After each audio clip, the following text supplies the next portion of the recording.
नमस्कार. तर बघा मी आज आहे ना आमची माधुरीला मी आज जेवायला केले कारण तिचं जमलं आहे. ह्याच महिन्यात लग्न आहे तिचं.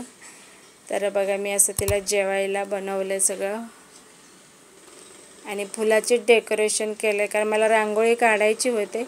तर रांगोळी काढायला वेळच नाही मिळाला आणि केळीच्या पानावर तिचं मी नाव काढलं आहे. बाहेर काढली मी रांगोळी साधी सोपी, जास्त वेळच भेटला नाही मला.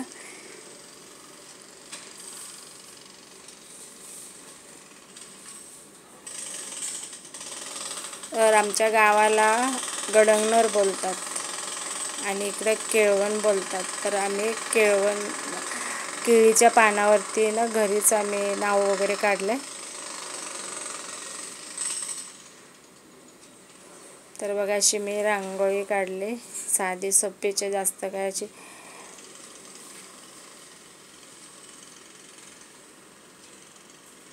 तर बाहेरून ना आवाज येतोय, 2-3 बिल्डिंग आमचे पडत आहे जुन्या झालेल्या, त्याच्यामुळं मशीनचा खूप आवाज येतोय.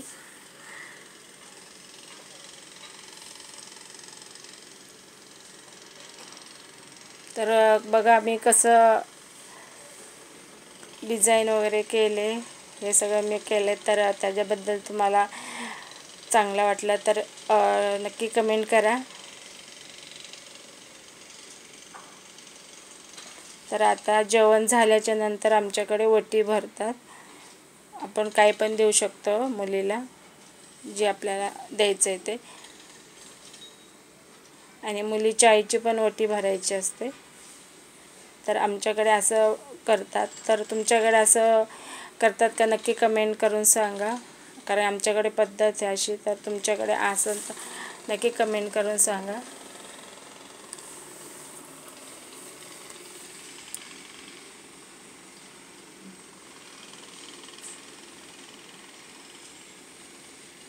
आणि हा आदल्या दिवशीचा व्हिडिओ आहे आणि मी दुसऱ्या दिवशी हनुमान जन्मोत्सव होता तो दुसऱ्या दिवशी मी शूट केलेला आहे. तर 2 दिवसाचा एक ब्लॉग बनवला आहे. तर नक्की पूर्ण हा व्हिडिओ बघा आणि ज्यांनी कोणी सबस्क्राईब केलं नसेल ना तर त्यांनी नक्की सबस्क्राईब करत जा आणि व्हिडिओला लाईक पण करा.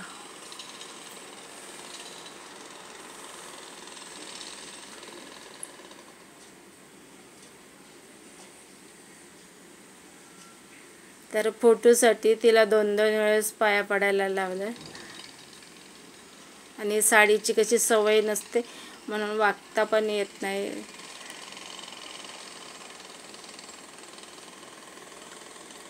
तर व्हिडिओ आवडला तर नक्की लाईक, शेअर आणि सबस्क्राईब नक्की करा.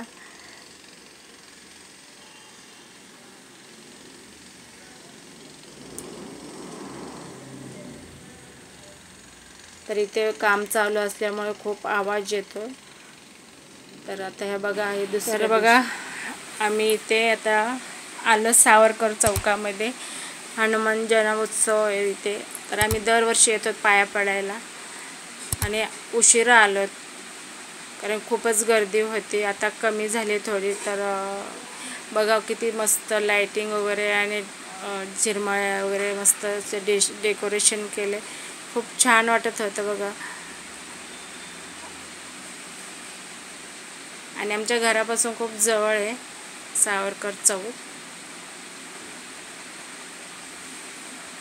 आणि जेवण पण असतं, दरवर्षी जेवण असतं इथे. तर ह्या आजी येतात मंदिरात, स्वच्छता ठेवतात, दिवाबत्ती करतात सकाळ संध्याकाळ. तर मी खूप दिवसापासून त्यांना ओळखते. तर मी त्यांच्याकडनंच रुईच्या पानाचा हार त्यांच्याकडनंच घेत असते कारण त्या सेवा करतात, तिथं स्वच्छता ठेवतात, दिवाबत्ती करतात. तर आता बाकीचं सगळं बोललं तेल वगैरे किंवा काळे तीळ वगैरे सगळं संपलं होतं. फक्त आता हे हारच राहिले त्यांच्याकडे.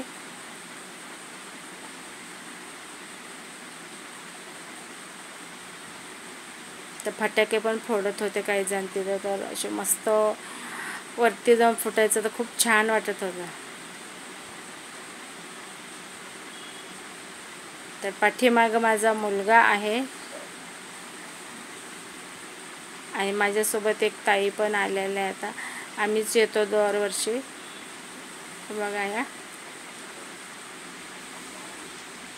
तर मी घरी आल्यावर आवाज का टाकला, कारण इथे खूपच मोठे आवाज होतात, गाणे वगैरे होते. आणि गाण्याचा आवाज आला की लगेच कॉपीराईट पडतं, म्हणून मी घरी येऊन आवाज टाकला आहे. आणि ज्यांनी कोणी सबस्क्राईब केलं नसेल त्यांनी सबस्क्राईब करा, लाईक करत जा.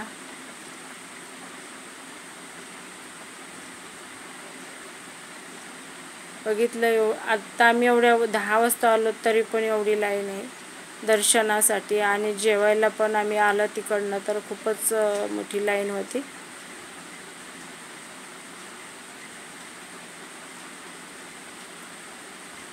दरवर्षी तेवढीच लाईन असते. जेवढे आसपासचे लोक येतात सगळे पाया पडायला येतात इथे.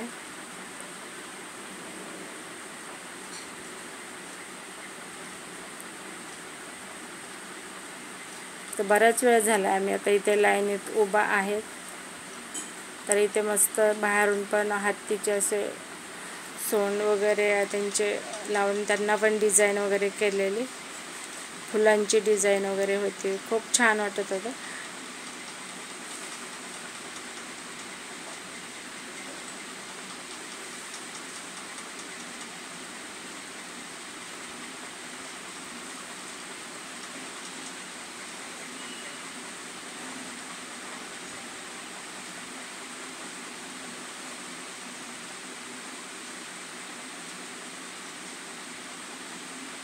तर आता आतमध्ये पण तेवढीच गर्दी.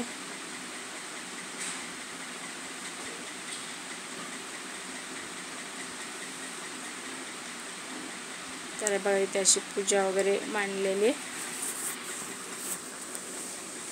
आणि मंदिरामध्ये शंकराचे पिंड आहे, गणपतीचे पण आहे मूर्ती,